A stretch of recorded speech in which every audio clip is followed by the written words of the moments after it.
तो अब हम बात करते हैं गाउसियन सरफेस की।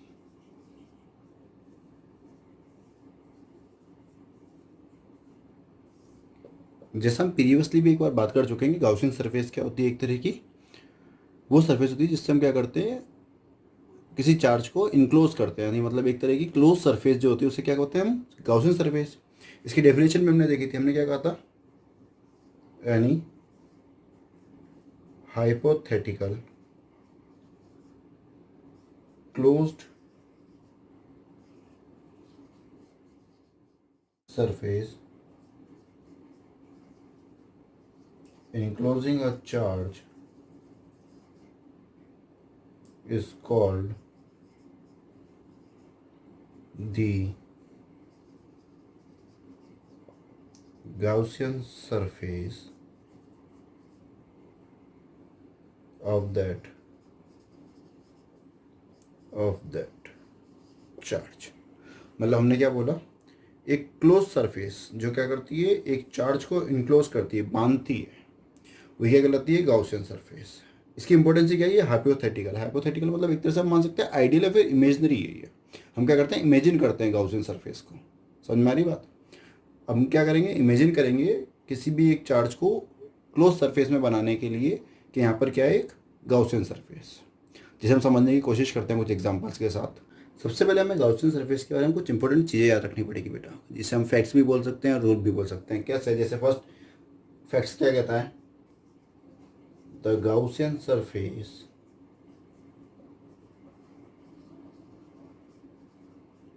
surface should be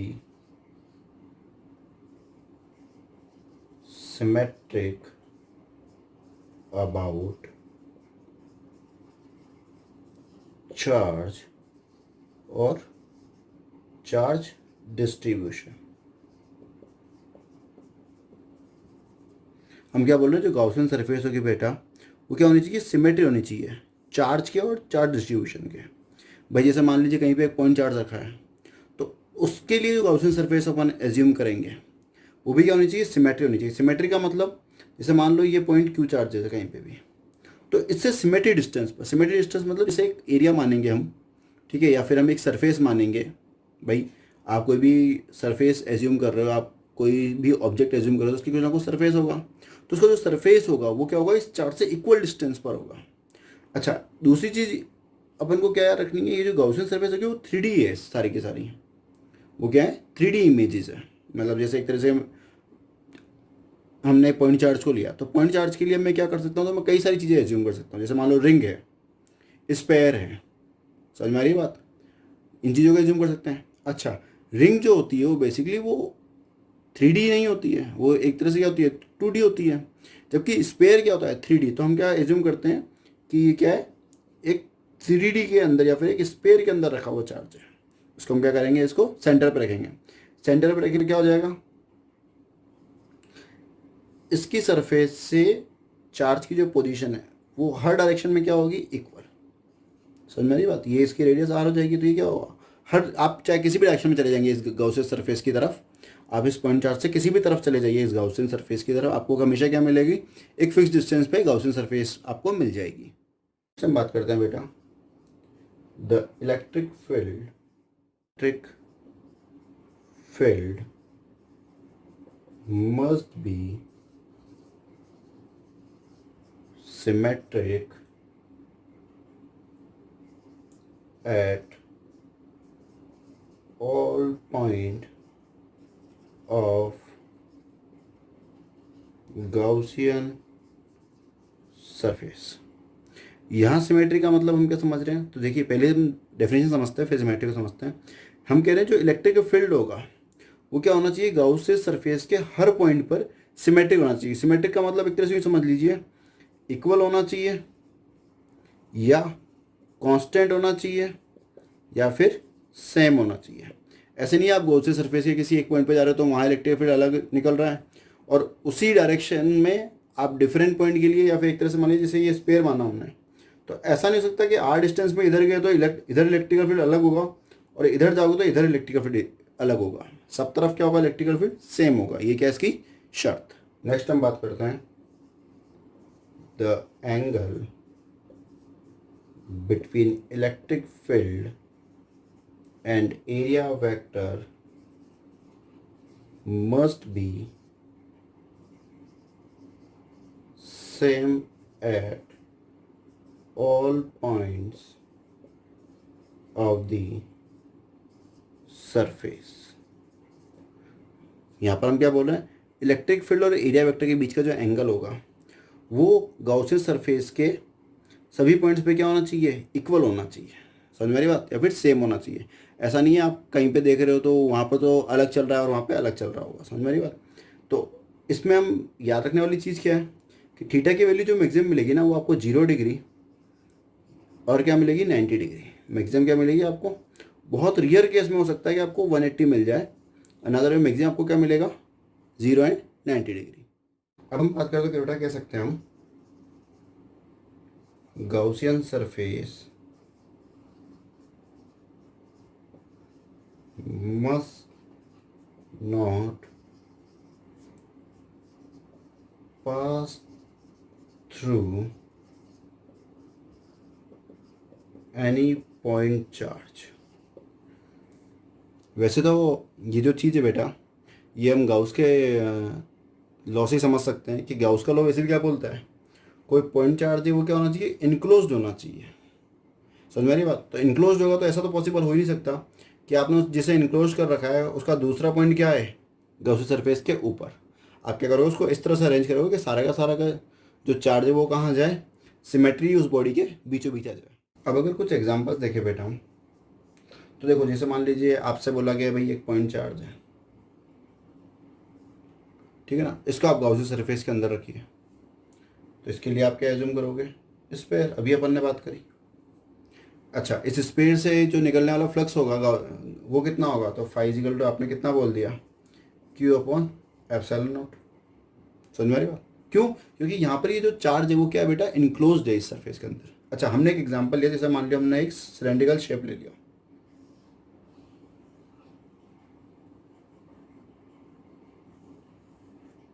और एक चार्ज को मैंने क्या करा, इसके टॉप पर रख दिया। अब मैं आपसे कह रहा हूँ कि भाई आप मुझे क्या निकालिए, फ्लक्स की वैल्यू बताइए। तो सबसे पहले हमें चेक करना पड़ेगा कि ये जो चार्ज है क्या ये इनक्लोज्ड है।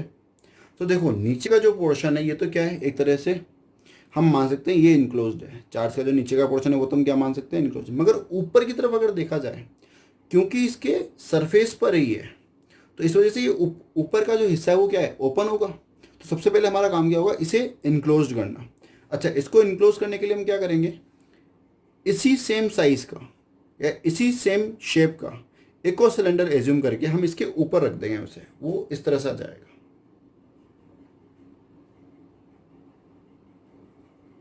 अब ये पूरा का पूरा एक सिलेंडर हो गया और ये चार्ज क्या हो गया, इसके बीच में आ गया, तो ये क्या हो गया, एक तरह से क्लोज हो गया। अब ये क्लोज सरफेस अगर है तो इस पूरी क्लोज सरफेस से जो चार्ज की वजह से फ्लक्स निकलेगा that is equal to this. अच्छा, ये तो हमने एज्यूम किया है, मगर आपसे तो सिर्फ इसके बारे में पूछा गया था। अच्छा, ये और ये सेम शेप और साइज है, तो इस पूरी की वजह से अगर इतना, तो इस आधे की वजह से कितना, तो dash is equal to 1/2 into Q upon epsilon not, that is Q upon 2 epsilon not. इसकी वजह से कितना हो जाएगा, इतना।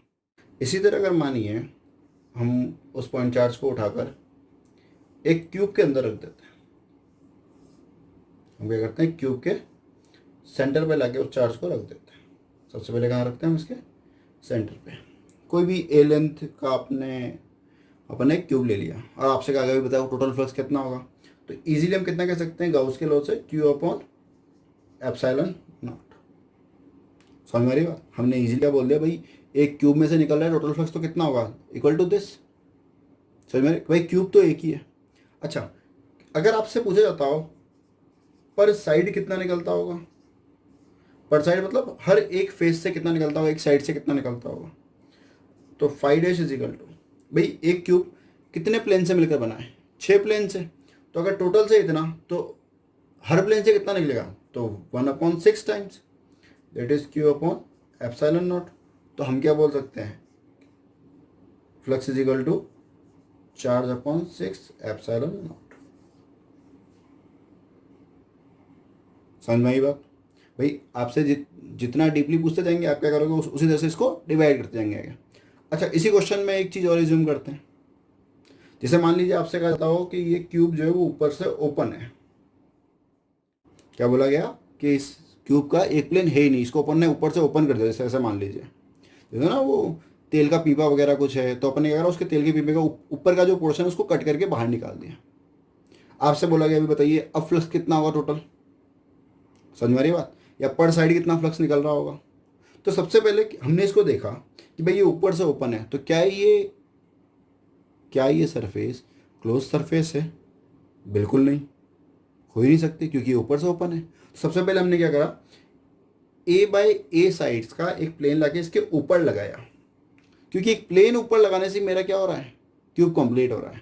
और दूसरी इंपॉर्टेंस थी, जैसे ही क्यूब कंप्लीट हो रहा है ये चार्ज जो है इसके सेंटर पे आ रहा है। आप किसी भी साइड से चले जाइए चार्ज की तरफ, आपका क्या आ जाएगा, चार्ज सेंटर पे आ जाएगा। तो इसके ऊपर मुझे क्यूब लगाने की जरूरत नहीं है।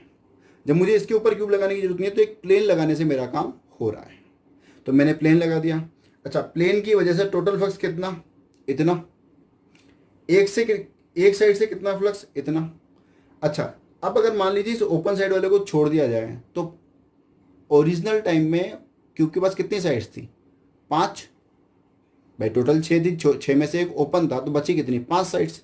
तो अगर टोटल इतना और हर साइड में से इतना जा रहा है, तो मैं आपसे पूछता हूँ 5 साइड में से कितना जाएगा, तो आप क्या कह दोगे, सर 5 डैश। तो ये क्या हो जाएगा, 5 into Q upon 6 epsilon not. तो हम कह सकते हैं 5 की वैल्यू क्या हो जाएगी, 5 क्यू अपॉन 6 एप्सिलॉन नॉट। अब जैसे मान लीजिए उसी चार्ज को उठाकर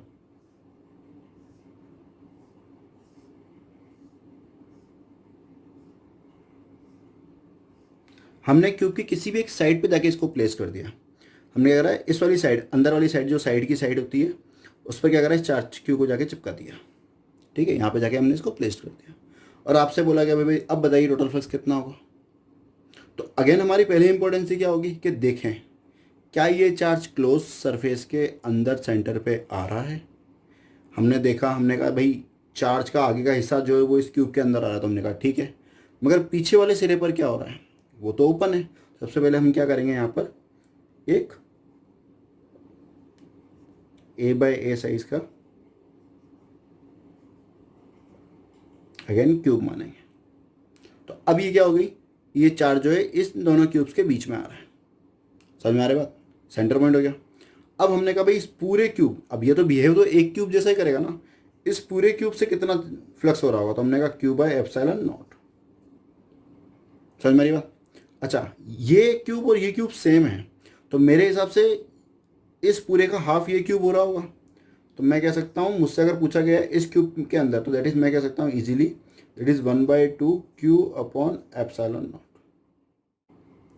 अब अगर मान लीजिए बेटा इसी चार्ज को उठाकर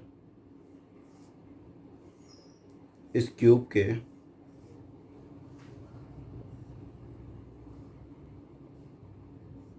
किसी भी एक कॉर्नर पे ले जाकर रख दिया जाए और आपसे बोला जाए बताइए अब फ्लक्स कितना होगा, तो सबसे पहले देखना पड़ेगा कि भाई क्या ये क्लोज है। जी नहीं, ये तो बिल्कुल ही क्लोज नहीं है।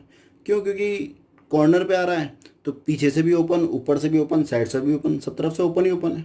तो हमने इसके लिए क्या करा, सबसे पहले हमने इसे रीअरेंज किया। किस तरह से? तो सबसे पहले मैंने क्या करा, इसके लिए एक छोटा सा डायग्राम बनाता हूँ मैं यहाँ पे।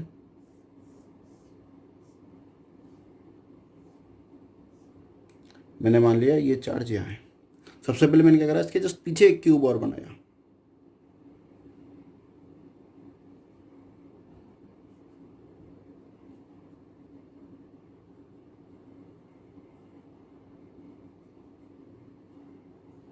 क्या ये अब क्लोज हो पाया? नहीं, अब ये साइड से ओपन है। तो हम क्या करेंगे, सबसे पहले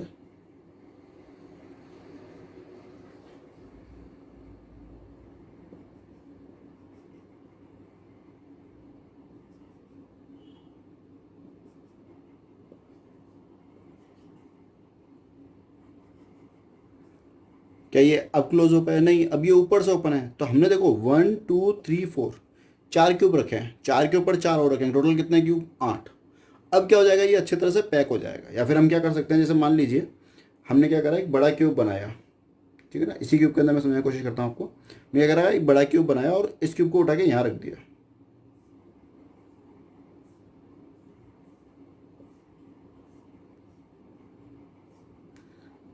और ये चार्ज यहाँ पर है। तो अब क्या हो चुका है, ये इसके कॉर्नर में आ चुका है। सेम ये का यही केस ये है। तो अब देखो, इस पूरे बड़े क्यूब की वजह से या 8 क्यूब की वजह से फ्लक्स कितना होगा total, five equal to Q upon epsilon not.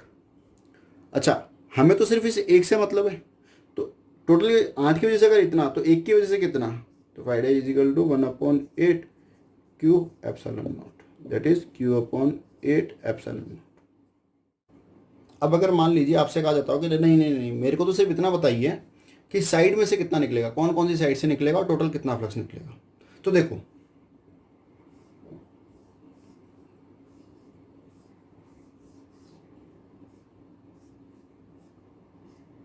हमने एज्यूम करा चार्ज यहाँ था।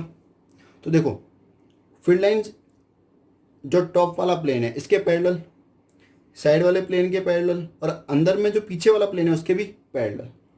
तो इनसे तो जो फ्लक्स निकलेगा वो क्या हो जाएगा भाई, ये फील्ड लाइन ऐसे जा रही है, एरिया वेक्टर इसका ऐसा है 90, इसका भी 90 और इसका पीछे तरफ 90। तो हर तरफ अगर देखा जाए तो फ्लक्स जीरो। तो सिर्फ फ्लक्स मुझे कहाँ से मिल रहा है, आगे वाले प्लेन से, साइड वाले प्लेन से और बॉटम वाले प्लेन से। हर क्यूब के अंदर 3। अच्छा, एक से इतना, तो 3 साइड से कितना मिल जाएगा, तो double dash is equal to 1/3 into Q upon 8 epsilon not, that is Q upon 24 epsilon not. ये क्या हो जाएगा मुझे, पर साइड वाला। अब मान लीजिए बेटा, जो ये क्यूब है और ये जो चार्ज है, इस चार्ज को उठा के मैंने यहाँ पर रख दिया, इसकी एक साइड के टॉप पर। तो आपसे पूछा गया बताइए अब फ्लक्स कितना होगा। तो भाई सबसे पहले मेरा काम दोबारा वही, मैं सबसे पहले क्या करूँगा, इसको क्लोज करूँगा।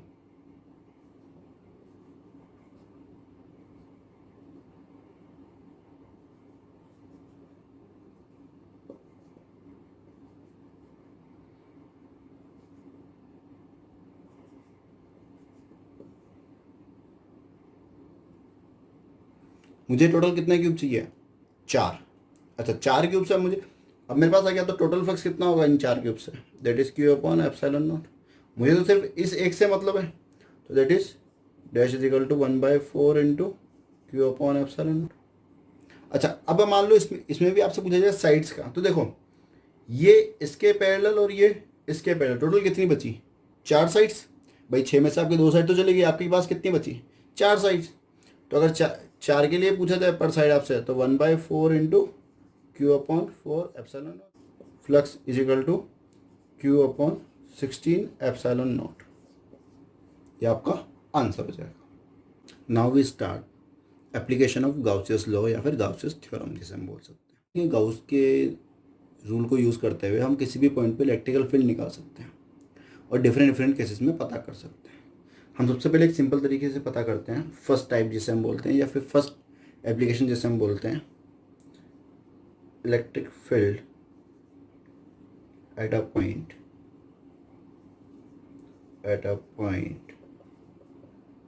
Due to a point charge. एक पॉइंट चार्ज की वजह से क्या करते हैं, किसी एक पॉइंट पे इलेक्ट्रिकल फील्ड हम पता करके ट्राई करते हैं कि भाई क्या हो रहा है क्या नहीं हो रहा है। तो हमने मान लिया एक ब्रह्मांड में कहीं पे एक प्लस क्यू चार्ज रखा हुआ है, आपको इससे दूर एक पॉइंट पी पर क्या करना है, इलेक्ट्रिकल फील्ड निकालना है। तो हमने मान लिया इससे दूर पी पॉइंट पे, तो पी पॉइंट की दूरी हमने मान ली आर डिस्टेंस पे एक पी पॉइंट है, ठीक है। तो सबसे पहले इस टाइप के क्वेश्चन को करने के लिए हमें क्या फाइनल करना होता है, एक तो इलेक्ट्रिकल फील्ड डायरेक्शन और दूसरा गाउस सरफेस। तो गाउस सरफेस की अगर बात करें तो सिमेट्रिकल गाउस सरफेस अगर हम बात करें, तो हम पहले भी एक बार कह चुके हैं कि पॉइंट चार्ज के लिए जो स्पेयर होगा दैट इज गाउस सरफेस। तो हमने क्या करा, एक आर रेडियस का स्पेयर का एक छोटा सा पार्ट एज्यूम कर लिया। हमने बोल दिया एक स्पेयर है, वो क्या हो जाएगा, इसका गाउस सरफेस हो जाएगी। अब एक पी पॉइंट, तो हमने इस गाउस सरफेस के एक छोटे से पॉइंट को ले लिया, जिसे मतलब डी ए वेक्टर बोल देता हूँ, ठीक है। अच्छा, इस पॉइंट चार्ज की वजह से इलेक्ट्रिक फील्ड की डायरेक्शन जो होगी वो अलोंग दी रेडियस होगी। तो अगर इस डायरेक्शन में जब मैं चलूँगा तो इलेक्ट्रिकल फील्ड की डायरेक्शन ई वेक्टर और एरिया वेक्टर भी इसी डायरेक्शन में हो जाएगा। अच्छा, छोटे से एरिया से फ्लक्स कितना, डी फाई, छोटा सा। समझ में आ रही है बात? तो इसको मैं कैसे ले सकता हूँ, D phi is equal to E vector dot D A vector. तो E D A cos theta. अच्छा, कोस थीटा मतलब cos zero, that is cos 0 degree, that is E D A. ये किसकी वैल्यू हो गई, डी फाई की, question number 1। समझ में आ रही है बात? अच्छा, आपको तो टोटल फ्लक्स चाहिए होता है ना, तो हम क्या करेंगे, so phi is equal to close integration of D phi, that is close integration of D A.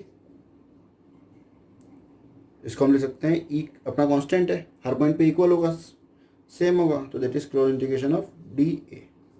ये फाई की वैल्यू हो जाएगी। अच्छा, आप जब ये छोटे छोटे पार्ट्स को जोड़ोगे तो मेरे हिसाब से आपको लास्ट में पूरा स्पेयर मिल जाएगा। समझ में आ रही बात?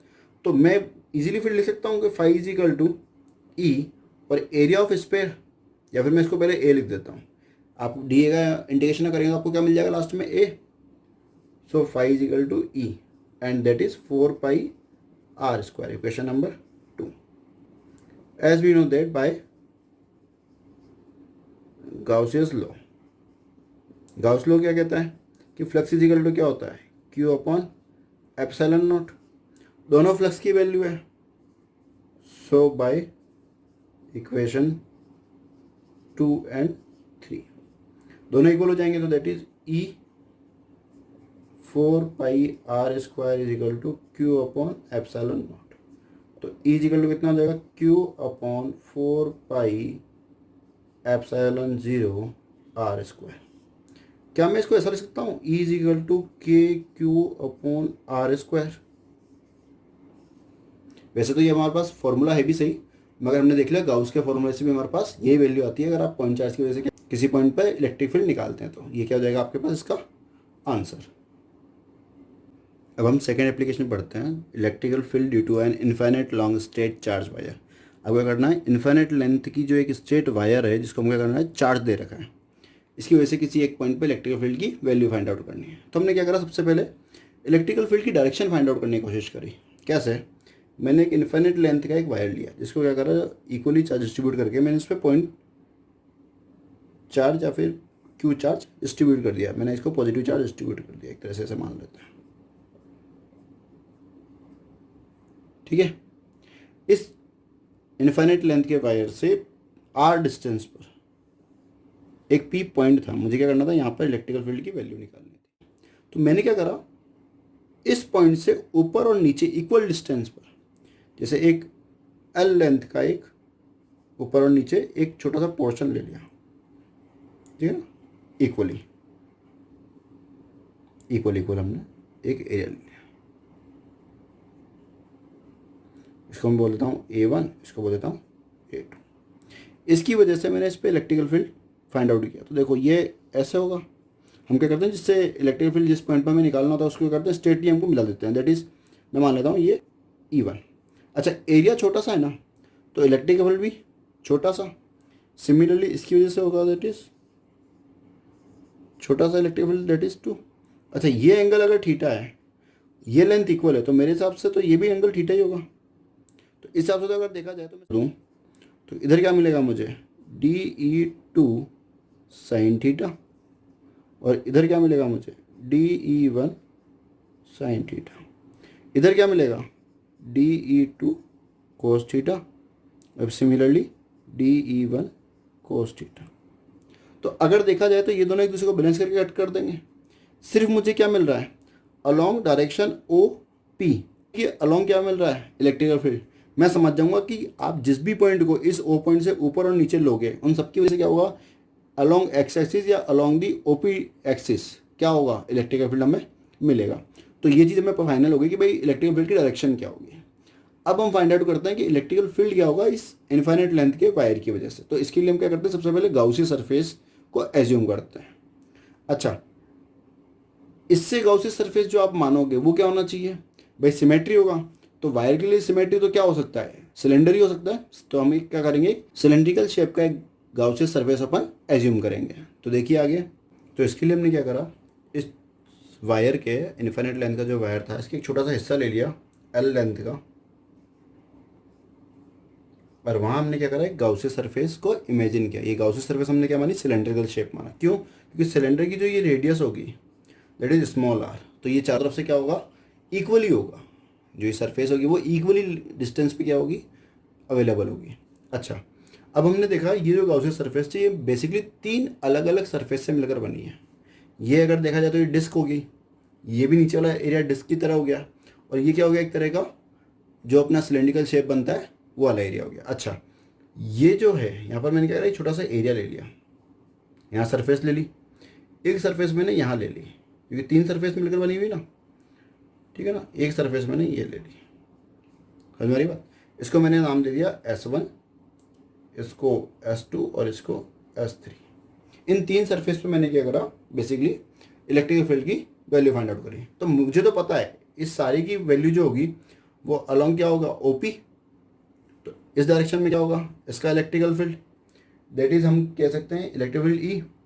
इस पॉइंट पे भी क्या होगा, इस तरफ ही, और इस पॉइंट पे भी कहाँ होगा, इस तरफ ही। मगर ये सरफेस अब अलग अलग है। तो देखो, इसका एरिया वेक्टर डाउनवर्ड, इसका एरिया वेक्टर अपवर्ड, और इसका अलोंग OP, मतलब इलेक्ट्रिकल फील्ड की डायरेक्शन में ही होगा। समझ में आ रही है बात भाई। छोटे छोटे से एरिया हैं, तो हम इसका मान लेते हैं DA1 या DA मान लेते हैं, सबका ही हम मान लेते हैं, हमने इक्वल लिया है एरिया, ठीक है। तो एरिया वेक्टर अलोंग दिस हो जाएगा। तो अब अगर मैं चाहूँ तो मैं क्या लिख सकता हूँ, तो देखो, flux is equal to close integration of E dot DA।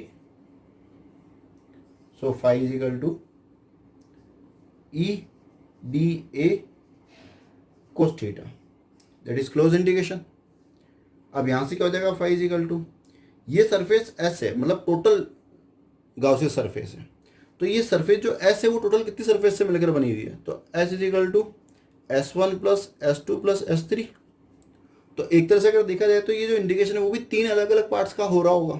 तो क्या मैं इसको ऐसा लिख सकता हूँ, integration E DA cos theta S1 surface के लिए, close integration E DA cos theta S2 surface के लिए, और similarly E DA cos theta S3 surface के लिए।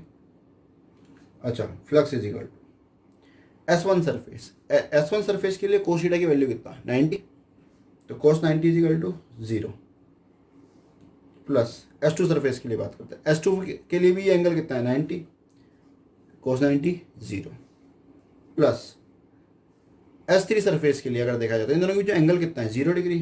तो यहाँ से मुझे क्या मिल जाएगा, E DA S3। अब हम यहाँ से फ्लक्स की वैल्यू अगर निकालना चाहें तो दैट इज E, भाई इलेक्ट्रिकल फील्ड तो कांस्टेंट है, ये बाहर आ जाएगा, close integration DA that is S3। भाई अब अगर मैं इस एरिया का इंटीग्रेशन करता हूँ तो मुझे क्या मिल जाएगा, टोटल एरिया। तो मैं लिख सकता हूँ phi is equal to EA, equation number 1। Flux is equal to हमें क्या मिला बेटा, EA। अच्छा, A मतलब एरिया ऑफ सिलेंड्रिकल शेप, और सिलेंडर का एरिया कितना होता है, दैट इज 2πRH, और हमारे पास यहाँ क्या हो जाएगा, 2πRL, इक्वेशन नंबर 2 जिसे हम बोल सकते हैं। अब बाय गाउस का लो तो हर बार क्या बोलता है बेचारा, कि फ्लक्स इज इक्वल टू किसके होना चाहिए, Q अपॉन एप्सिलॉन नॉट के। और हम क्या करेंगे, हम बोलेंगे सो बाय इक्वेशन 2 एंड 3, ये अपना यहाँ से कॉमन हो जाएगा। फिर ये सारी प्रोसेस जो है इक्वेशन 2 के बाद की, ये सब में कॉमन हो जाएगी। That is Q upon epsilon not that is E 2πRL। अब मेरे पास टोटल चार्ज मैंने दिया है वो तो है, मगर इस L लेंथ के अंदर चार्ज कितना है ये थोड़ी ना है। तो यहाँ पे जो डिस्ट्रीब्यूशन ऑफ चार्ज है वो क्या है, linear charge distribution, that is lambda is equal to Q upon L, charge पर यूनिट लेंथ। अच्छा, तो चार्ज इज इक्वल टू क्या जाएगा यहाँ से, लैम्डा L। तो मैं क्या यहाँ पर ऐसा लिख सकता हूँ, lambda L upon epsilon not is equal to E 2πr L से एल कैंसिल आउट हो जाएगा, तो जीवन में क्या बच जाएगा अपने, E is equal to lambda upon 2πε0 into r. और मैं इसको चाहूँ तो क्या लिख सकता हूँ भाई, मैं 2/2 से मल्टीप्लाई कर देता हूँ, तो that is E is equal to 2, ये क्या बन जाएगा 4πε0 that is K lambda upon R. ये क्या हो जाएगा, पी पॉइंट पे इलेक्ट्रिकल फील्ड। तो हमारे पास ई इज इक्वल टू क्या आया 2k लैम्डा अपॉन आर। तो अब हम बात करते हैं ग्राफ की, graph between E and R. देखो के क्या है, कांस्टेंट, 9 लैम्डा क्या है, लीनियर चार्ज डिस्ट्रीब्यूशन या डेंसिटी हम जिसे बोलते हैं। तो लैम्डा भी कांस्टेंट होगा, के भी कांस्टेंट, और दो तो बचपन से ही कांस्टेंट है अपना, ठीक है ना। तो क्या मैं इसको ऐसा लिखता हूँ, E is proportional to 1/r²। तो अब अगर आपको ग्राफ बनाना है ई एंड आर के बीच में, तो मेरे हिसाब से that is like this, r and E. अच्छा, अगर आपको ग्राफ ई एंड 1/r बनाना होता तो क्या होता है बेटा, दैट इज स्ट्रेट लाइन।